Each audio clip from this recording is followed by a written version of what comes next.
พี่น้องเลยซื้อลูกกิ้งทาสีพี่น้องเลยเนาะ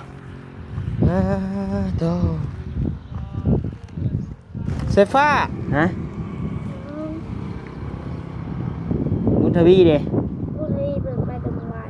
ไปแต่ว่านนี่พูยังบ่มาอยู่ชาติเนาะบุญทวีเนาะเพราะนั่นอยากบวช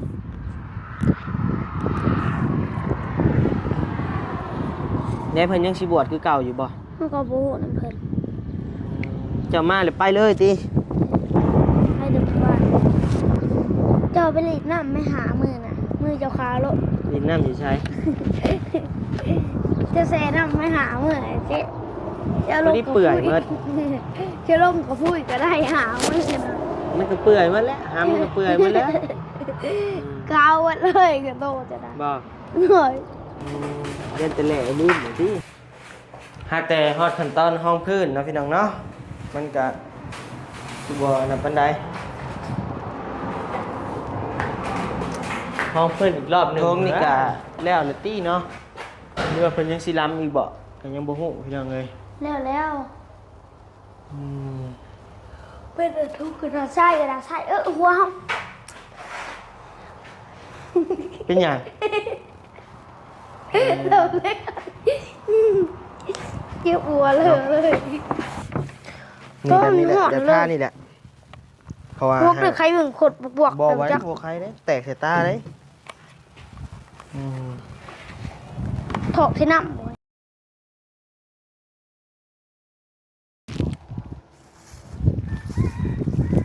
เอาเอาเลยเนาะต่อคลิปเปิดภาพมาบัดนี้พี่น้องเลยเนาะมาพ่อกันอยู่เฮือนอยู่ซานน้องสายฟ้าเช่นเก่าเช่นเคยเด้อพี่น้องเด้อเนาะมาเยี่ยมมายามน้องๆเพิ่นก่อนนะพี่น้องเนาะกับทางบ่นิวซื้ออันนี้มาให้พ่อสร้างพี่น้องเลยซื้อลูกกิ้งทาสีพี่น้องเลยเนาะโตไฟฟ้ามาหาเนี่ยไว้ต้องงามอยู่พี่น้องเลยเนาะมาหาบ้านเนี่ยมายังบ่ละเอียดปานใดพี่น้องยังมีขาวๆอยู่ป้าต้องแทกใส่กับมือบ่นิ้วแหล่แท้นี่ต้องโพดแหล่ดอกเบิ่งในกล้องนี่เนาะมาพี่หามงามเลยเนาะเงินตัวเนาะเดี๋ยวมาพี่มานั่งกับป้าแม่เป็นในใดคืออ่อนๆในแท้เดียวนี่มีแต่อยากนอนตัวนี้ติดนอนแหละบ่เฮ้ยติดขี้ข้านแหละบ่มันเป็นในใดเป็นคนขี้ข้านแหละบ่ฮะบุญทวีเด้บุญทวีเปิดไปแต่เมื่อวานไปแต่ว่านนี่พูยังบ่มาอยู่ชาติเนาะบุญทวีเนาะเพราะนั่นอยากบวช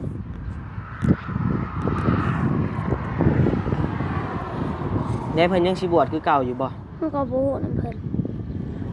เจ้ามาเลยไปเลยติไปแต่เมื่อวานไปแต่ว่านนี้ยังบ่มาอยู่เลยผู้สั่งก็แม่นอยู่แหละฮะผู้สั่งแล้วก็ไปฮะผู้สั่งไปใส่ผู้สั่งยังมีแต่มีชุกได้อยู่นำเฮาอ้าวผู้สั่งไปใส่ผู้สั่งว่าเราไปมีชุกตัวหาไปเฮือนแล้วว่ามีชุกว่าเราไปเฮือนดองบ่ติถ้ามีชุกผู้ใดมีชุกผู้อยู่แล้วมื้อบ้านบ่อ้าวแล้วคือบ่มึงมีสุกมื้อนำมีชุกว่าแล้วสิอยู่มีชุกเราบ่อยากมาแล้วเราให้ผู้สั่งเราบ่ให้มีชุกมื้อแล้วให้มีชุกอยู่นำเฮาเดี๋ยวมื้อแรงบ่ติสิงาเบิ่งนี่พอสร้างกันนี้ปะสายฟ้าแล้วแล้วมืออยากว่ายันว่าทำมือมีปะเจ้าเลยพอสร้างบ่อยู่ตีมือนี่เลยฮัดแต่มือนี่บ่เลยเมื่อมื้อเช้านี่เด้มือเช้านี่บ่พระใจฮู้แล้วไอ้พระใจนี่เมื่อตอนบ่พระใจมาบ่เรามาเช้า เมื่อบุกเสา เมื่อแต่เช้าๆผู้ ด้วย เอ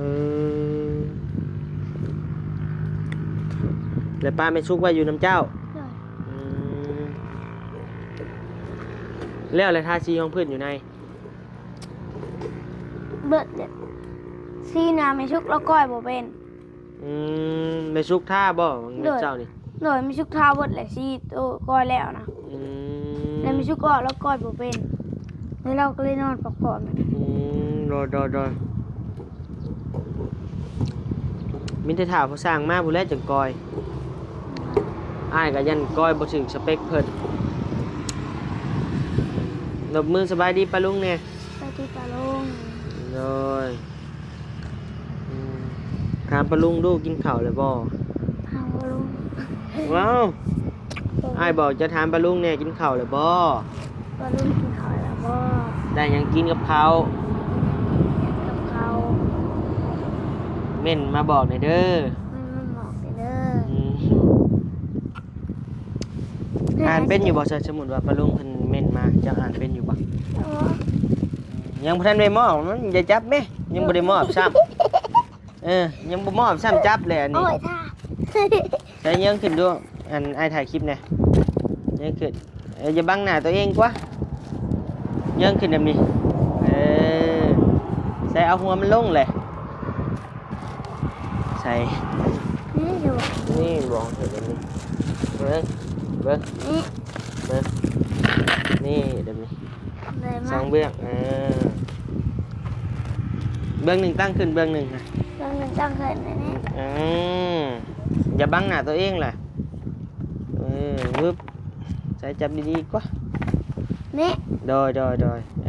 โอเคพ่อ เอาไว้ท่านี่เขามีชุกอันนี้ของเฮา เจ้าบ่สองอันนี่ก็70,000พี่น้องเลยเนาะบันนี้จบเงินบันนี้ตื่นนั่นแม่เพราะว่างบน้องใช้ผ้าเมื่อแล้วยังเหลือแต่ค่าสร้างปูกระเบื้องเลยนะบันนี้เนาะยังเหลืออยู่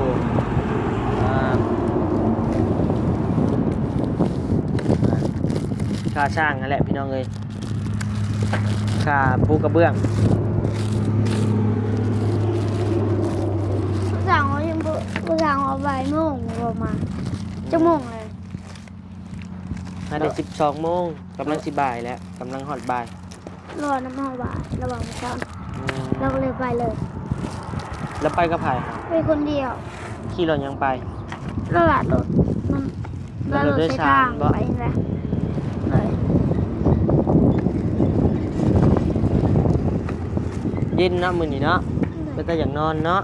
จะกินแล้วข้าวหาม กินแล้ว กินกับหยัง กินข้าวจับซี่ กินหยัง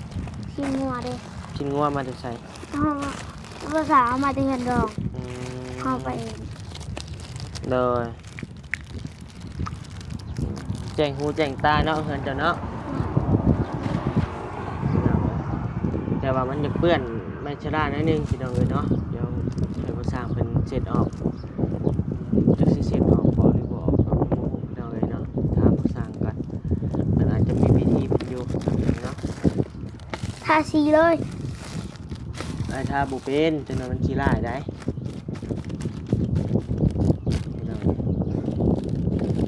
งามอยู่สีนี่ก็ได้มือวันนี้ขึ้นแหล่แถวว่าพี่น้องเลยอันที่จริงกับโตแท้กับไม่แหล่มันได้ เจ้าไปรีดน้ำไม่หามือน่ะมือเจ้าขาโลด ดินน้ำอยู่ใช้ จะแซ่น้ำไม่หามือเจ๊จะล ไม่ ง ได้เปื่อยหมด จะลงกับพูดก็ได้หามือนะ มันก็เปื่อยหมาแล้วหามันก็เปื่อยหมาแล้ว กาวหมดเลยก็โตจะได้ บอก หน่อย ยันแต่แหล่ลืมหน่อยสิ อยากแต่มือจะหนากาวหมดเลย คุณทวีบ่มาใกล้เลยบ่หาม มันไปแต่มือเนาะ โทรเบิ่งดูหาเจ้ามีบ่เบอร์โทรเพิ่น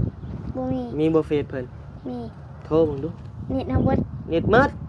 เอาเสียเติมรายเดือนเลยยังหมดไวแท้ เติมเรื่อยๆเลย10,000หนึ่งเลย ใครเติมให้ ไอ้ประชัย เดี๋ยวจะบอกเงินกับบ่าวพัชชัยน่ะให้พัชชัยจะมาเติมเป็นรายเดือนน่ะ เติมหมูเป็น ให้บ่าวพัชชัยเด้เติมให้ ไม่ใช่ว่ะ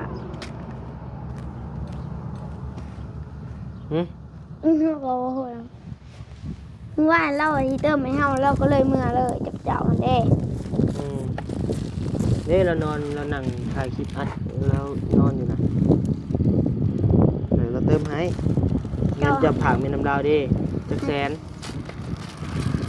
600,000600,000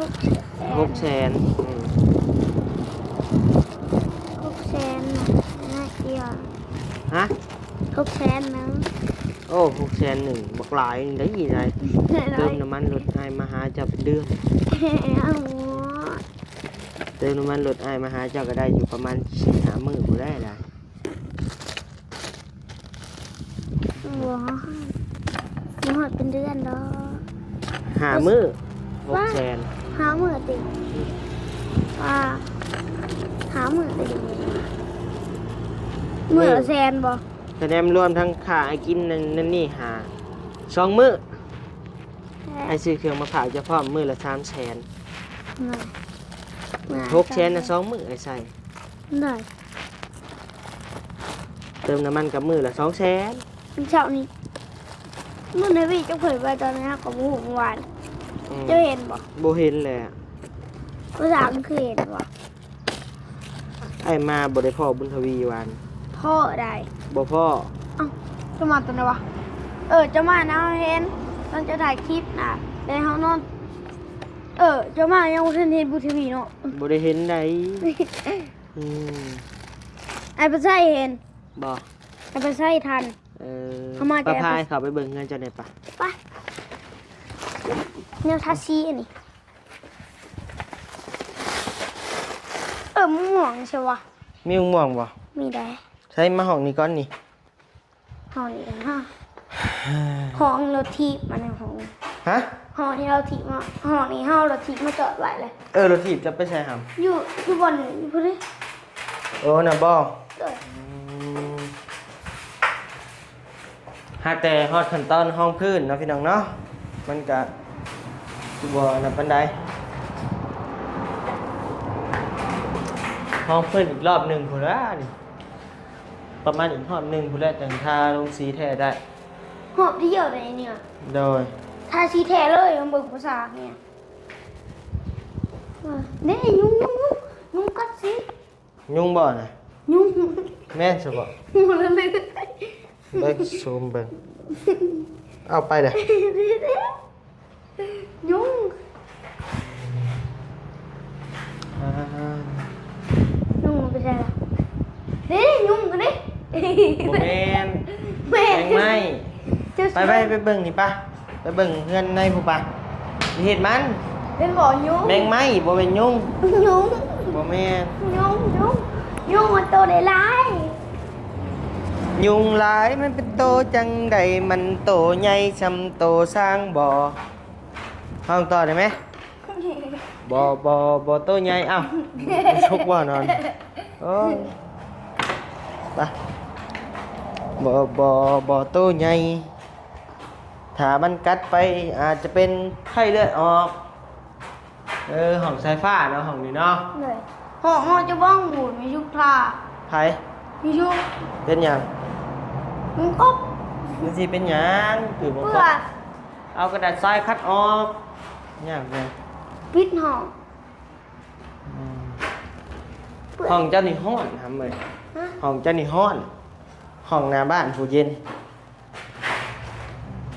ห้องบ่นอนก็ขึ้นมามันอุ่นเลย อืม นอนก็ขึ้นมามันหนาวคนแดด นี่เย็นแหละ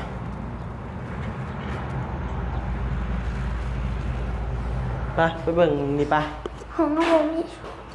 ห้องโถงนี่กะแล้วเลยตี้เนาะเรือเพิ่นยังสิล้ำอีกบ่ก็ยังบ่ฮู้พี่น้องเอ้ย แล้ว อืม เป็นทุกข์กระดาษทรายหัวห้อง เป็นหยัง เราเลย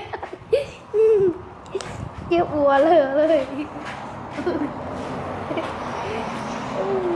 มันติดไว้มันสุกนอนห้องอืม เจ็บหัวเลย สียังอยู่บ่หามสีแท้ยังจักตุกหาม ได้สีแท้ คือบ่แช่น้ำเม่นแน่อันนี้หาเบิ่งคือบ่แช่น้ำเม่นอันนี้ น่าก็บ่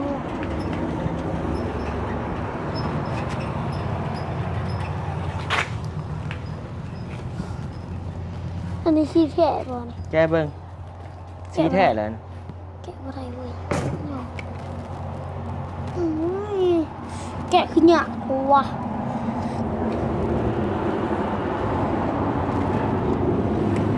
บ่ได้ยัง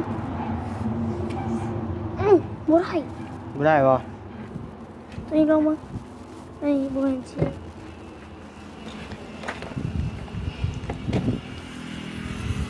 ได้สีแท้ บ่ เด้ พอสร้างว่าเพิ่นสิโบกตัวนี้ให้เจ้าเพิ่นยังบ่โบกบ่หาม หยังได้ ชาวเฮือนนี่บ่ น่ะเด้สีแท้ ต้องได้ต้องโบกพี่น้องเอ้ยโบกมันเป็นเป็นเหลี่ยมเป็นหยังมันดีงามๆหั่นแหละพี่น้องเอ้ยเนาะ เพราะว่าสีแท้ก็แดง มันแข็งบ่หาม แข็งเลย แข็งอยู่นอกนี่บ่ เลยนี่สีเห็นเนาะ เอ ออกมาแบบนี้เลย คือแดดแถวว่าเนาะมื้อนี้เนาะ เลย บุญทวีกับบ่มาพี่น้องเอ้ย นี่มันจังแดดมันแด หา ด ม ดี ไปปิดประตูแหน่หามบ่บี้เมื่อแล้วบ่เมื่อแล้วเนาะ เลย แล้วปิดประตูหน่อยไป มันได้ไอ้เป็นไส้อยู่กินบ่ขนม ขนมหยัง ขนมกินบ่ ขนมหยัง แล้วมาหาไอ้ผัดกินได้ ขนมหยังแหละ ข้าวก็รู้เป็นขนมพูดแต่ขนมเขาก็กินบ่ขนมไข่ ให้ซื้อมาให้หาม ไอ้เป็นไส้เราเลี้ยงมื้อนี้ลาอยู่ บ่ปัดใช้เลี้ยง เลย โอ้คือชมเชยนมกับแม่นอีก เลย คือ ไอ้เป็น บ่ ไส้ ปัด เรา ใช้ สิ นี่แล้วดีเนาะบ่ปัดใช้เนาะแล้วถึงเลขพี่จัก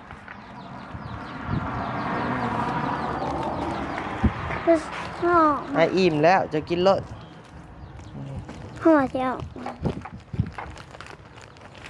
ชามกล่องนี่นมเขากินมื้อนี้ บ่3กล่องแลแซมมาชิมมึงดู แช่ได้ชิมบ่ ชิมมาแล้วโอ้เสียตัวเพิ่นแกะออกให้ก่อนครับบ่ เอาเอา เบิ่งชิมมึงเด้อ เลยชิมแล้ว แซ่บอยู่บ่ ชิมตรงนี้ เขาจ้างกับเพิ่นเมื่อพี่น้องเอ้ย ไปฟิวกระตู้กันเด้อ โดยไปปิดซะไป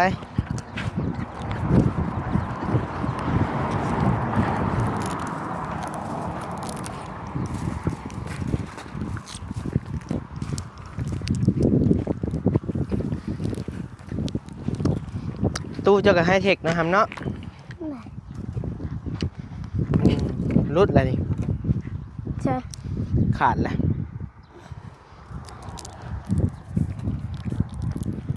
อยู่งมโดดชิปปี้ก็ยังบอกเป็นหยัง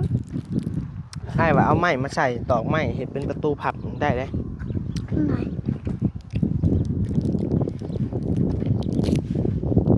น่ะนี่รุดแหละ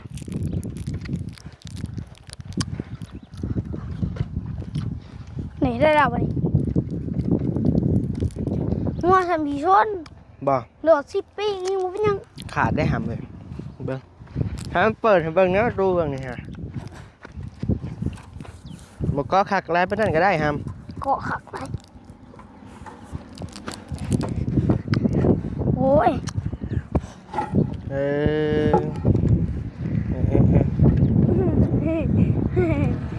ำกระตู้เลย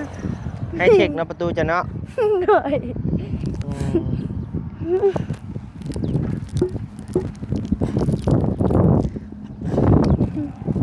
เอามาได้เขาได้ ไปเข้ามาบัดนี้มันแดด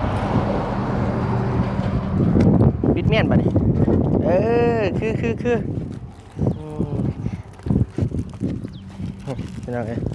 มันสิออกแบบคอนบุหรีเนาะสีมันคนสีอันเท่าๆเลยก็อยากออกม่วงๆแน่พี่น้องเนาะ เรียวมาแต่ใกล้งามเลย เนาะเรียกมาแต่ใกล้งามได้ไงปะขี่รถมาแต่ผู้เลี้ยวมาพี่น้องเอ้ย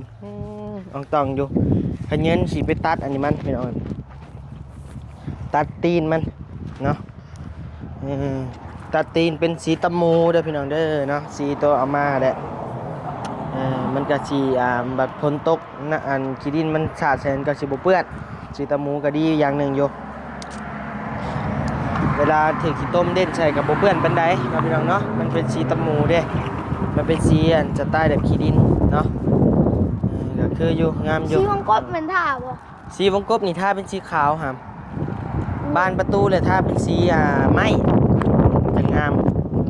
นี่พี่น้องเลยตัวนี้เนี่ยถ้าเป็นสีขาวเนาะวงกบนี่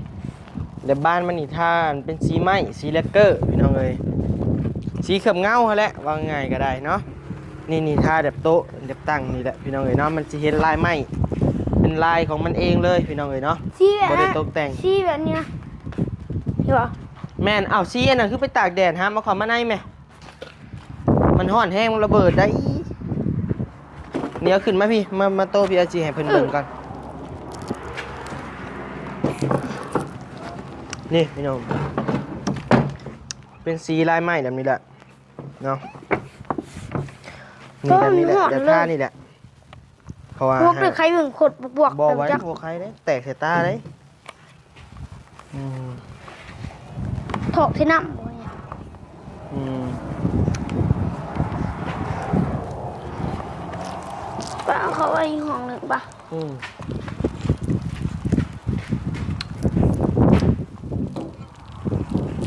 น้ำวัดแหละป่ะตุดเบิดมือรถไหม กินหลายแล้วห่ำตุ้ยได้ ยังลายอยู่ เป็นประวานได้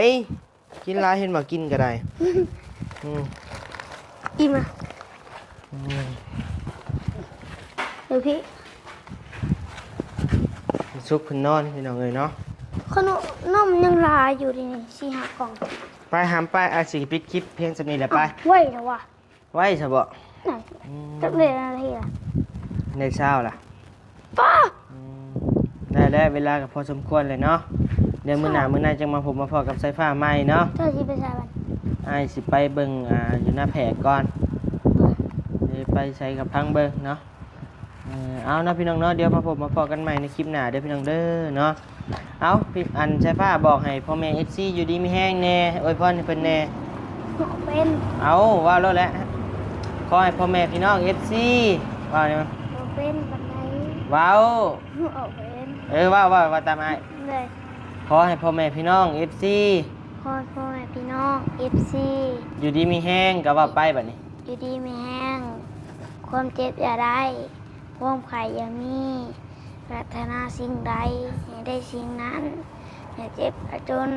เริ่มไม่รวยสาธุ สาธุเดี๋ยวมาพอกันคลิปใหม่เด้อพี่น้องเด้อเนาะสำหรับบ้านซองน้องสายฟ้าพี่น้องเอ้ยเนาะสำหรับมื้อนี้ก็เรื่องก่อสร้างเพิ่นก็ยังบ่ได้ดำเนินการเฮ็ดเวียกเฮ็ดงานพี่น้องเอ้ยเนาะเพิ่นยังไปเวียกเพิ่นอยู่